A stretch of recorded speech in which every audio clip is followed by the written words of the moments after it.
Assalamualaikum warahmatullahi wabarakatuh. Salam sehat dan sejahtera untuk semuanya.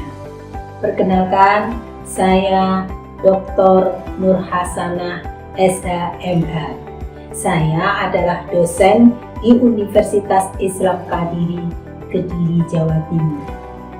Saya mengajar di Fakultas Hukum, bidang mata kuliah yang saya ampu terkait dengan hukum pidana seperti tindak pidana dalam KUHP, kejahatan korporasi, pengantar kriminologi dan viktimologi, juga etika dan profesi hukum.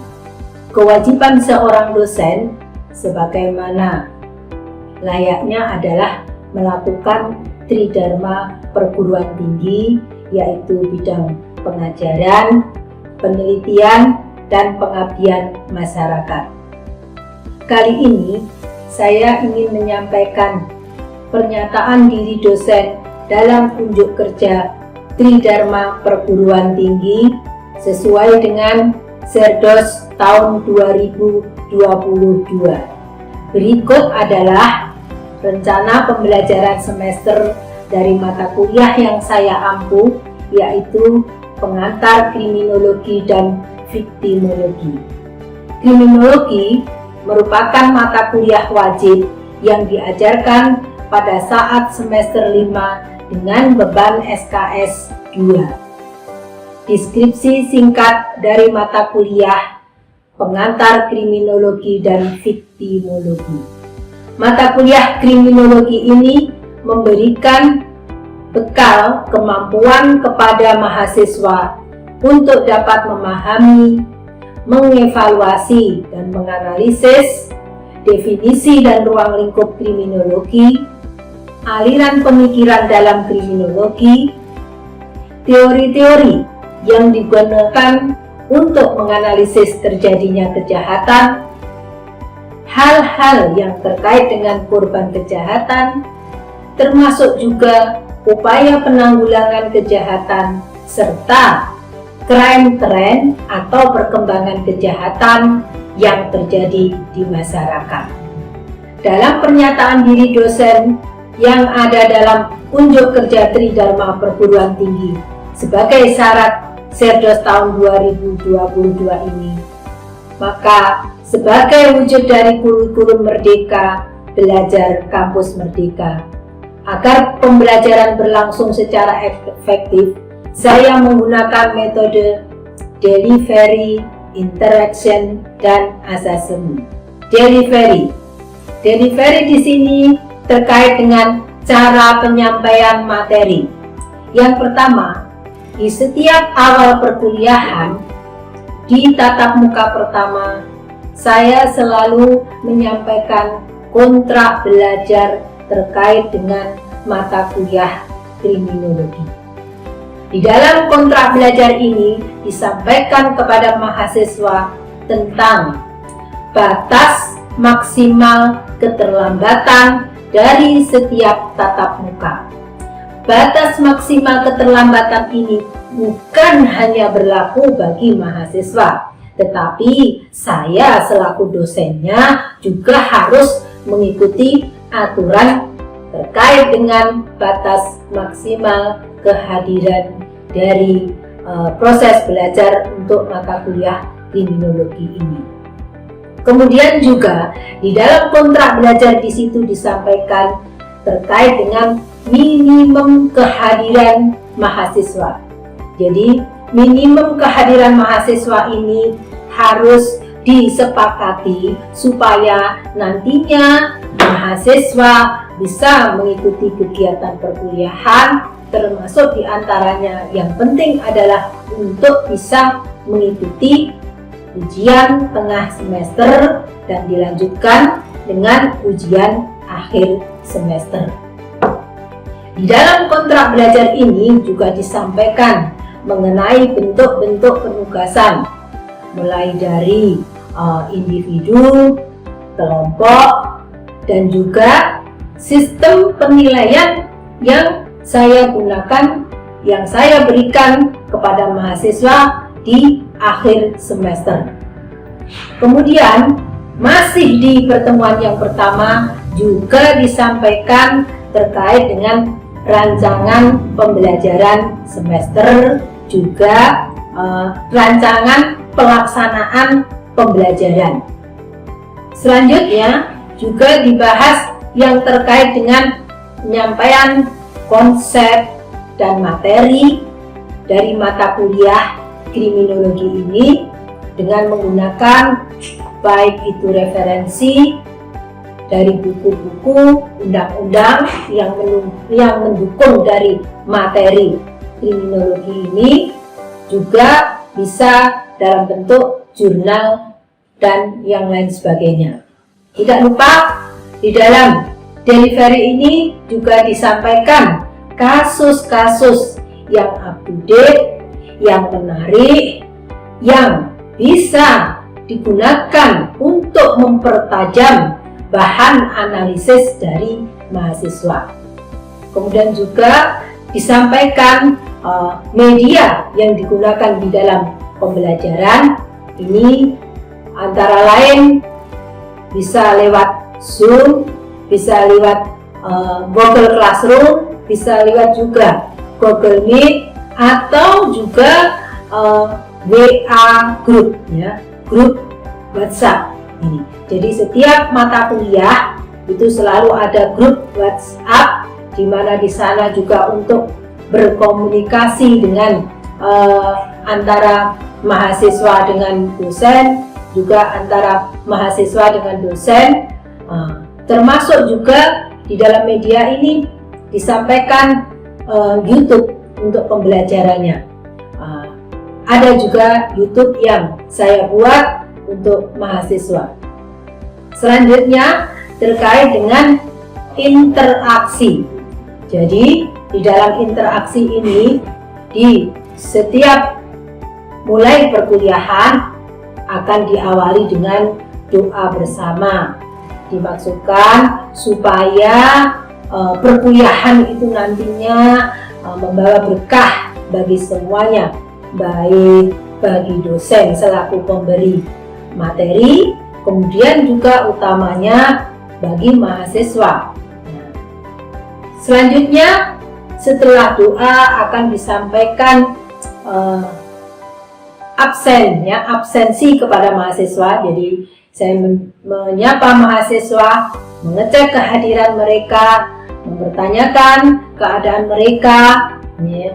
Kemudian juga memberi motivasi kepada mahasiswa agar selalu semangat dan siap dalam menerima materi yang saya berikan.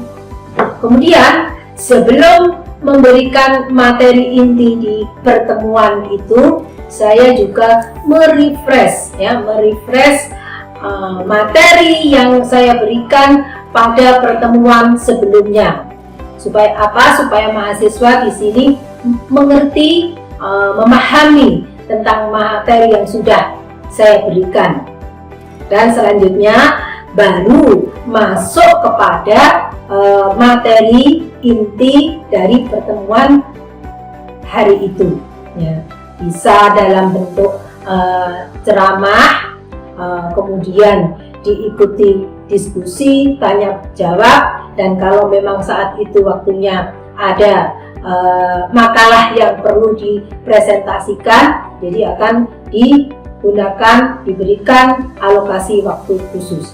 Jadi karena mata kuliah kriminologi ini SKS-nya adalah 2 itu 2 kali 50 menit, maka yang 1 kali 50 menit saya pergunakan untuk pemberian pemaparan materi terhadap mahasiswa, kemudian yang 1 kali 50 menitnya lagi ini dipergunakan baik itu untuk diskusi kelas, tanya jawab, maupun presentasi dari mahasiswa yang kalau hari itu dijadwalkan untuk diskusi. Itu terkait dengan interaksi, jadi interaksi antara mahasiswa dengan dosen. Kemudian masih di dalam interaksi ini juga akan disampaikan latihan soal ya dalam bentuk kuis. Ini jadi bisa diberikan di akhir pemaparan atau akhir perkuliahan. Ini akan diberikan kuis ya, yang nanti juga diakhiri dengan kesimpulan tentang materi yang hari itu dibahas oleh mahasiswa serta dosen. Selanjutnya yang terkait dengan asesmen atau sistem penilaian yang dilakukan terhadap mahasiswa. Di sini saya menggunakan beberapa indikator, antara lain adalah kehadiran. Kehadiran di sini bukan hanya sebatas pada mahasiswa hadir, tetapi juga mahasiswa dilihat dari keaktifannya, dari keaktifan dia untuk mengikuti perkuliahan, untuk bertanya atau menjawab dari permasalahan-permasalahan yang sedang dibahas. Ini nilainya jika diprosentase itu adalah 10%. Kemudian asesmen lagi juga dilihat dari hasil pengerjaan tugas. Hasil pengerjaan tugas baik itu sifatnya yang individu maupun kelompok. Jadi karena ini tugas itu ada dua dalam bentuk individu dan kelompok, maka komposisi prosentasenya itu ada 10% dan 10%, jadi menjadi 20%. Kemudian kuis yang diberikan di akhir perkuliahan itu prosentasenya ada 10%. Dan yang terakhir itu ada ujian tengah semester dan ujian akhir semester, di mana ujian tengah semester ini komposisinya untuk menentukan nilai itu ada 20% dan ujian akhir semester ini bobotnya 40%. Berikut ini kegiatan pembelajaran dari mata kuliah kriminologi. Di pertemuan pertama akan disampaikan tentang pengertian dan ruang lingkup dari kriminologi itu sendiri. Kemudian selanjutnya di pertemuan yang kedua akan dibahas tentang hubungan kriminologi dengan bidang ilmu lain. Bisa hubungan kriminologi dengan hukum pidana atau juga hubungan kriminologi dengan hukum acara pidana. Selanjutnya, yang ketiga akan dibahas pembagian kriminologi. Dan pertemuan yang keempat itu akan disampaikan terkait dengan aliran pemikiran dalam kriminologi. Pertemuan yang kelima akan dibahas, jadi inti dari kriminologi itu adalah kejahatan, penjahat, serta reaksi masyarakat terhadap kejahatan itu sendiri. Pertemuan yang keenam, karena ini mata kuliahnya adalah pengantar kriminologi dan viktimologi, maka dimasukkan juga yang terkait dengan korban. Jadi untuk pertemuan 6, 7 itu ada korban.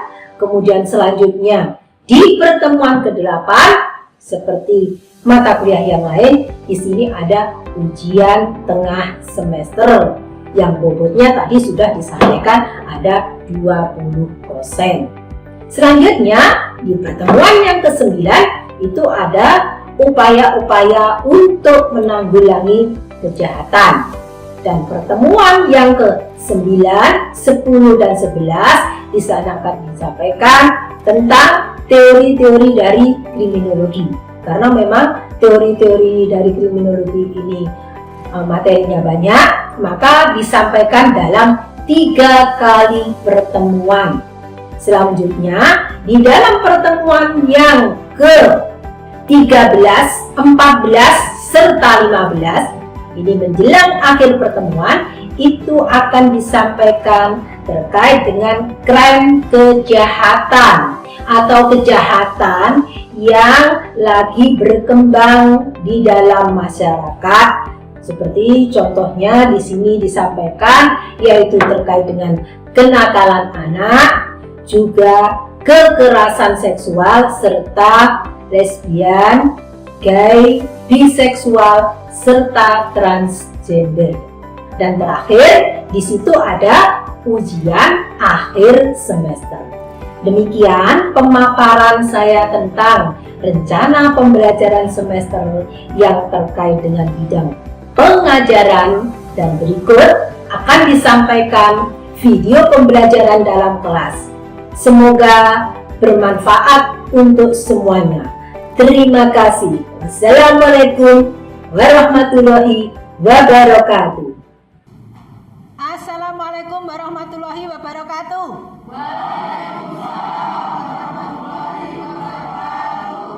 Selamat pagi mahasiswa semuanya. Oke mahasiswa, sebelum kita mulai perkuliahan pada pagi hari ini, mari kita berdoa bersama-sama agar apa yang nanti Ibu berikan bermanfaat baik bagi Ibu maupun bagi kalian semua. Berdoa mulai. Selesai. Ya mahasiswa, sebelum Ibu memberikan materi pada hari ini, Ibu akan merefresh dulu materi yang sudah Ibu berikan pada pertemuan minggu kemarin. Kita bahas tentang kejahatan. Ada yang mengerti apa itu kejahatan? Nggih. Menurut saya itu adalah kejahatan itu adalah tindakan manusia yang menentang atau melawan terhadap norma-norma dalam kehidupan bermasyarakat. Tindakan manusia yang menentang atau melawan norma yang ada di dalam masyarakat. Barangkali ada yang lain yang bisa menyebutkan? Nggih, monggo Mbak. Ada yang lainnya? Nggih. Kejahatan itu merupakan suatu pelanggaran aturan hukum yang dilakukan oleh seseorang baik secara langsung maupun tidak langsung atau bentuk kelalaian yang berakibat pada suatu hukuman. Betul. Oke mahasiswa, berarti demikian Ibu anggap pemahaman kalian tentang kejahatan sudah betul. Sekarang Ibu menyampaikan mengenai bagaimana menanggulangi kejahatan. Ya, jadi ini upaya penanggulangan kejahatan. Penanggulangan kejahatan itu biasanya juga dikenal dengan istilah penal policy atau criminal policy, yaitu suatu usaha untuk menanggulangi kejahatan melalui penegakan hukum pidana yang rasional. Maksud rasional di sini adalah memenuhi rasa keadilan dan berdaya guna. Selain itu, ya, penanggulangan kejahatan ini juga didefinisikan sebagai suatu kebijakan dengan memberdayakan sistem peradilan pidana atau yang sering istilah bahasa asingnya adalah criminal justice system atau penegakan hukum pidana. Nah, kebijakan kriminal itu merupakan suatu bentuk kebijakan yang diambil oleh negara untuk melakukan kriminalisasi terhadap suatu tindakan yang dianggap merugikan serta strategi untuk menanggulanginya. Jadi ini intinya ada dua, kriminalisasi ya terhadap suatu perbuatan tersebut dan bagaimana strategi menanggulanginya atas kejahatan. Itu kebijakan kriminal. Kemudian ya, bagaimana penanggulangan kejahatan?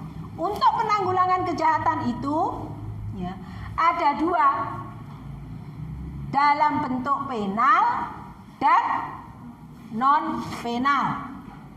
Penal di sini sifatnya adalah represif, yaitu tindakan yang dilakukan setelah kejahatan itu terjadi.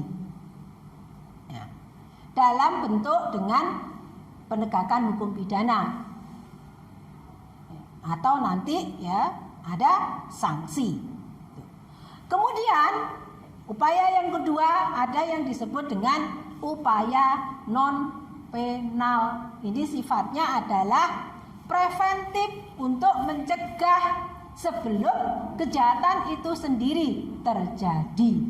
Jadi ini bisa dalam bentuk sosialisasi. Kalau kemarin mahasiswa hukum ya itu sering mengadakan sosialisasi terkait dengan peraturan perundang-undangan supaya itu diketahui oleh masyarakat, supaya masyarakat tidak melanggar tuh penanggulangan kejahatan.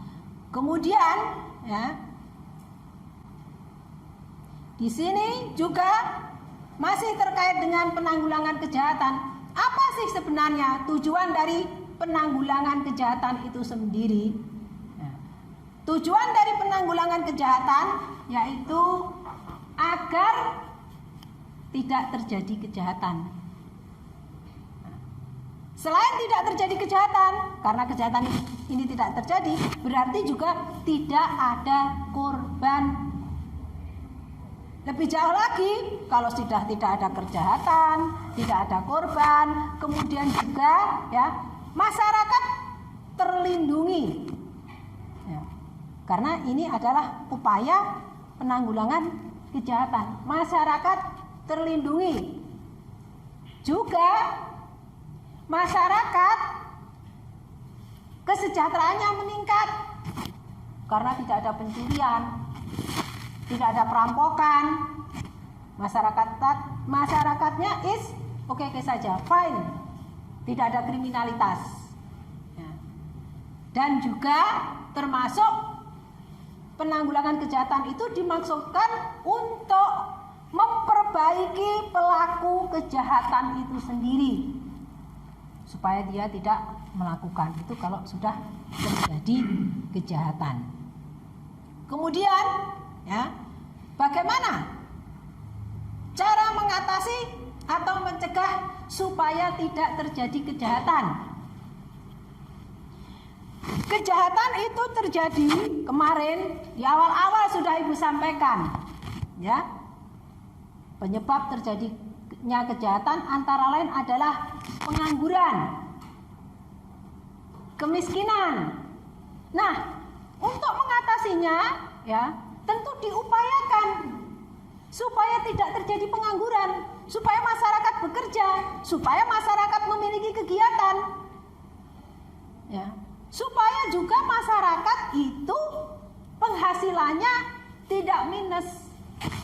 Kalau mereka sudah memiliki pekerjaan, penghasilannya lumayan, bisa mengcover semua kebutuhannya, ya, tentu diharapkan di sini akan tidak terjadi kejahatan. Ya.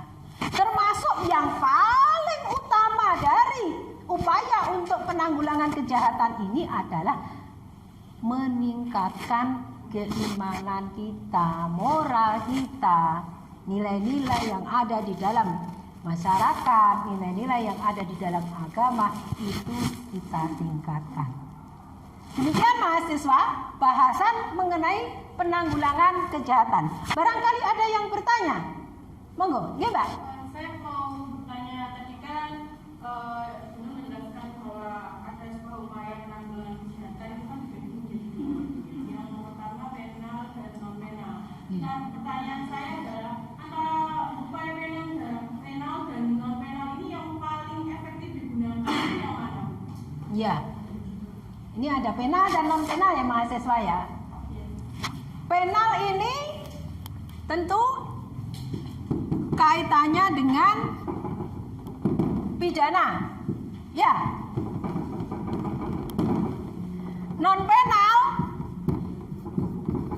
Non penal ini tidak dalam bentuk pidana atau sanksi.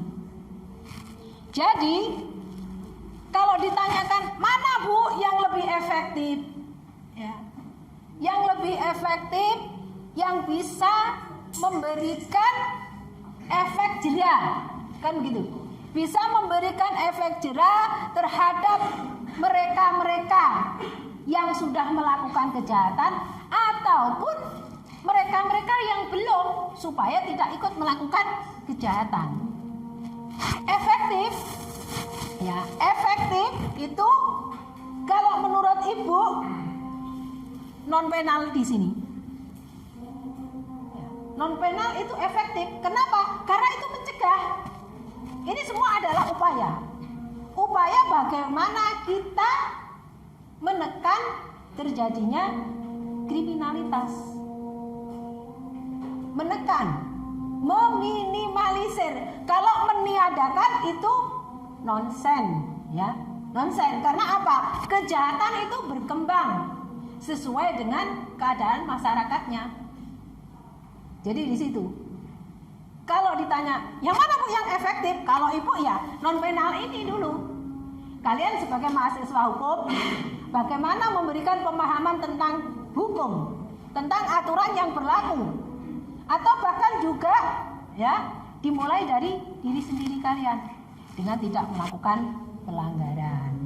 Ya, menjadi mahasiswa yang aktif, mengikuti perkuliahan dan yang lain sebagainya.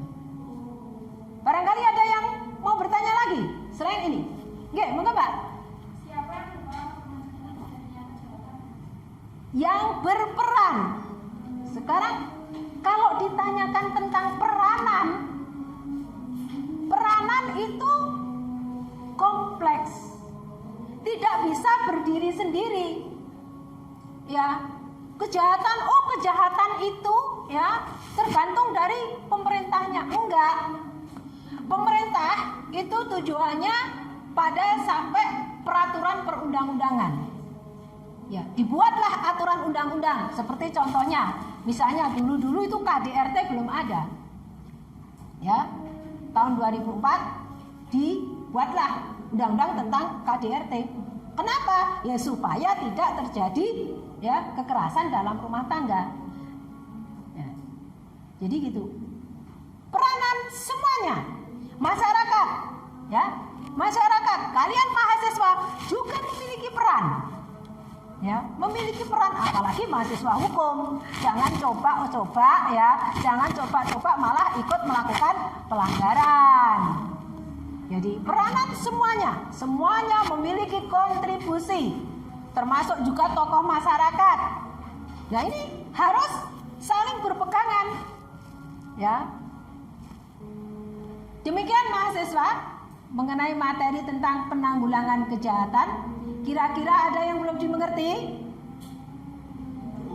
Cukup ya? Ya, perkuliahan hari ini Ibu akhiri. Mudah-mudahan bisa memberikan manfaat bagi kalian semuanya. Sebelum Ibu tutup, mohon mahasiswa membuat rangkuman, ya, rangkuman tentang apa tadi yang sudah Ibu berikan, ya, untuk dikumpulkan pada saat pertemuan berikutnya ya mahasiswa. Ini tugas dalam bentuk individu saja. Ya. Demikian mahasiswa, perkuliahan Ibu akhiri. Kurang lebihnya Ibu mohon maaf yang sebesar-besarnya. Assalamualaikum warahmatullahi wabarakatuh.